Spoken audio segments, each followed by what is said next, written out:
How to fix lag in Roblox Mobile Pet Simulator 99. Hey guys, in this video, I'm going to show you how you can fix lag in Roblox Mobile Pet Simulator 99. So make sure to watch this video till the end and let's get started.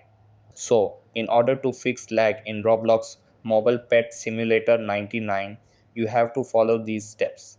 Step 1. Open the settings wheel in the game. Over here, adjust the graphics quality and set it to the lowest level.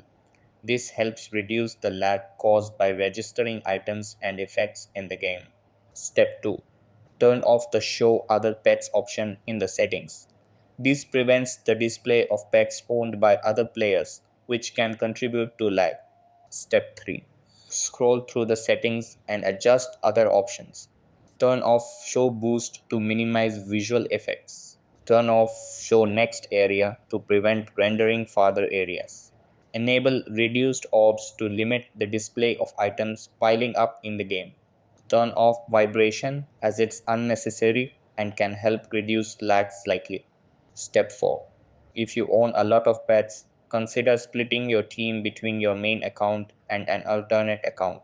Sending some pets to an alternate account can help reduce lag caused by having too many pets on one team. So that's how you can fix lag in Roblox Mobile Pet Simulator 99. That's all for this video.